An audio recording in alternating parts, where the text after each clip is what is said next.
Hi guys, you're welcome back to my video. So if you're just watching me for the first time, my name is Elizabeth. I live here in Germany and I work as an educator in a kindergarten.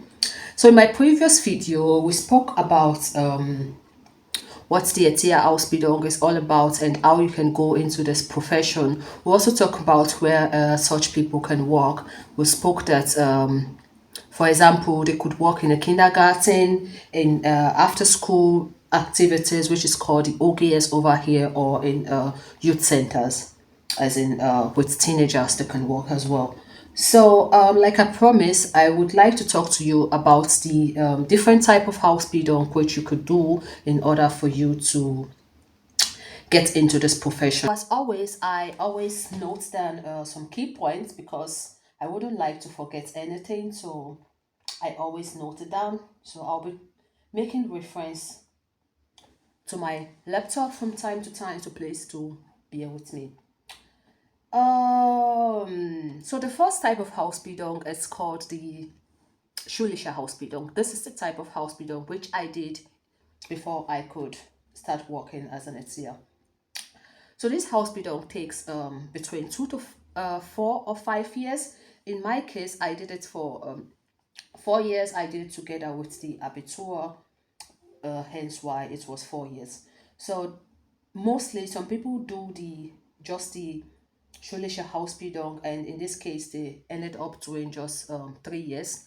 But if you would like to do it with Abitur, it's likely 4 years, or maybe you're coming from other routes. Depending on where you're coming from, it's between 2 to 5 years. So guys,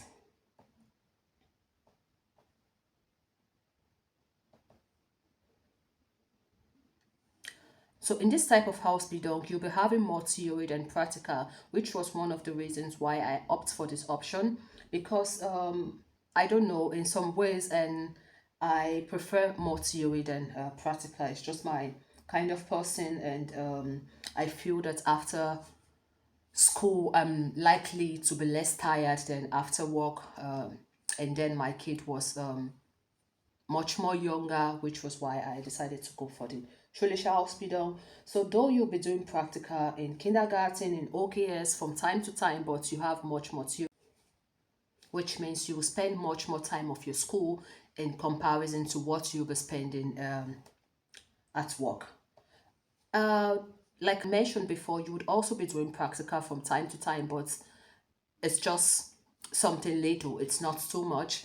So in my first year of Ausbildung, I did my practicum for 4 weeks in the kindergarten. Then in the second year, I did the practicum for like 2 to 3 weeks in the OKS, which is the after school activities in a primary school. Then in my third year out of Ausbildung, I did another 4 weeks with the teenagers in the youth homes, in a youth home, not youth homes, in a youth home, but there are different types of youth homes. But I, of course, I had to do in just one youth home. So it was 4 weeks, and in my fourth year of house building, which was of course the Anerkennungsjahr year, I opted for the kindergarten, which is still the same kindergarten where I work currently. Okay, so after this type of house building, after you'll be doing the state exams, and after the state exams, you'll be registered as a qualified staatliche anerkannte Erzieherin, state approved Erzieher or Erzieherin for the female.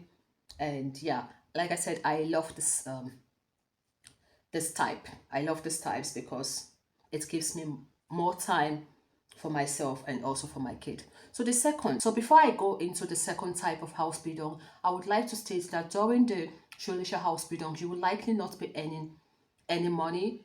In my case, I applied for BAföG, which you could also do if it's applicable to you. You could get BAföG. This is between 4 to 9 to 1,000 euro, because they have to calculate, because everyone has, of course, different situations. So they have to calculate your situation and know how much is applicable to you. Okay, so the second type of Ausbildung is what we call the berufsbegleitende Ausbildung.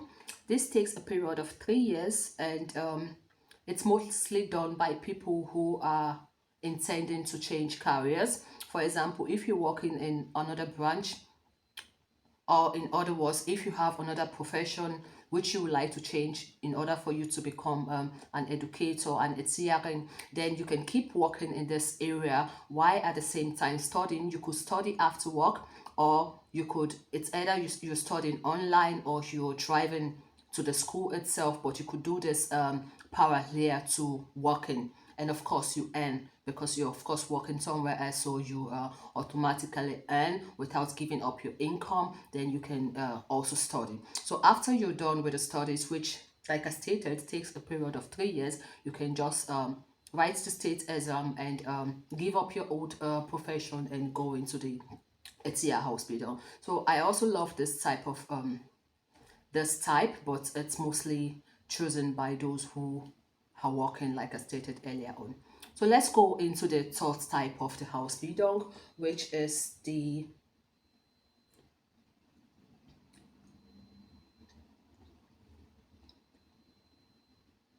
sorry guys,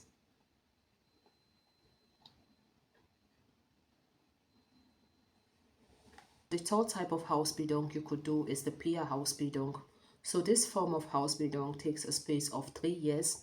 It is a combination of both theory and practical. That is to say, you spend exactly the same amount of time which you will spend at school is the same time you spend at work.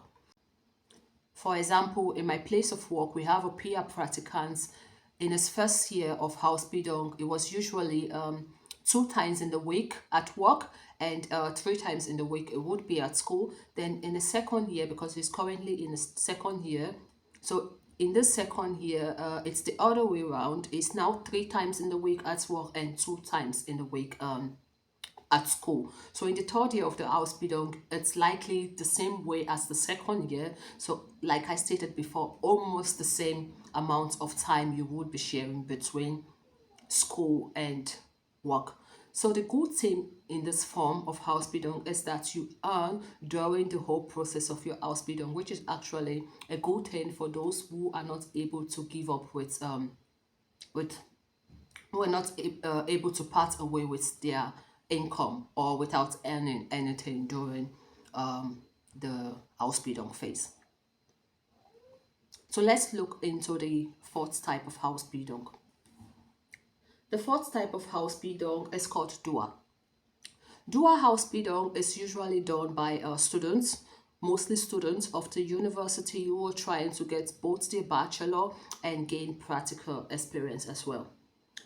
So these people do this Ausbildung for the period of 3 to 4 years. After the Ausbildung, you're also a state approved Erzieher or Erzieherin. But the good thing is that you don't just get the Ausbildung, but you also get your bachelor.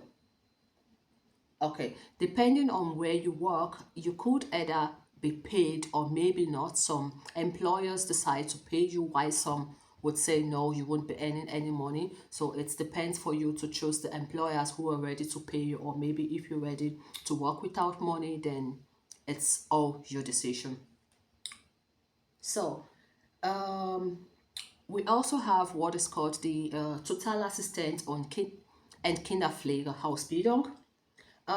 It helps you to gain the rights requirements for the Erzieher hospital, because most of the time you really want to do the Erzieher hospital, but you do not have the rights requirements because maybe the school which you would like to work with, the request for the Realschule, and you have just the Hauptschule, or maybe the requirements is an Abitur and you are having just the Realschule. So in order for you to gain this rights requirements, then you would have to first of all do the Kinderpflege or Total Assistant Ausbildung, and after the Total Assistant Ausbildung you could then proceed into doing the Erzieher Ausbildung. The thing with this form of Ausbildung is that you might end up doing the whole Ausbildung for 5 years, because the Kinderpflege Total Assistent Ausbildung takes a period of 2 years, and after these 2 years you would then proceed to doing the Erzieher Ausbildung, which itself takes usually would take you 3 years of doing. So yeah, yes. In the Total Assistance and Kinderpflegeausbildung, they have also recently introduced the peer form, just like the normal peer Erzieher. Now they also have the peer Kinderpflege or the peer Total Assistant. And while doing the peer Total Assistant or Kinderpflege, it's not uncommon for you to earn. You will earn the same way you would likely do if you are a peer practicants doing the Erzieher Ausbildung. So you would also be earning something. So there are two forms of the Kinderpflege or Total Assistent Ausbildung. It's either you're going for the main one without earning, or you're going for the peer Kinderpflege or peer Total Assistent. The Kinderpflege Total Assistent Ausbildung also helps you to go straight into the profession.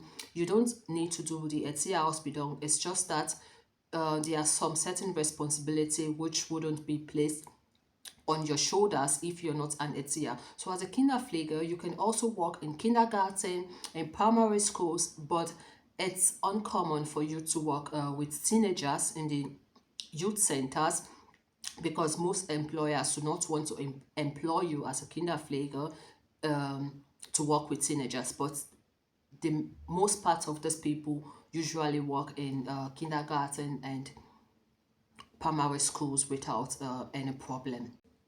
So my advice for you is, if you're struggling with the language, you could work with the bilingual form, because in most cities, in most states, they have what they call the bilingual schools, the bilingual kindergarten. In fact, they have a lot of things that got to do with the bilingual, where the Erzieher can actually work.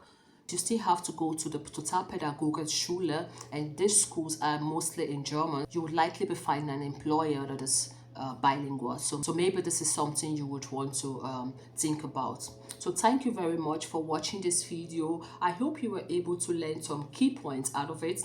In my next video, I would be talking to you about the benefits and challenges that has to do with the Erzieher profession, being an Erzieher, being an Erzieherin. So stay tuned and have a lovely day. See you in my next video. Bye.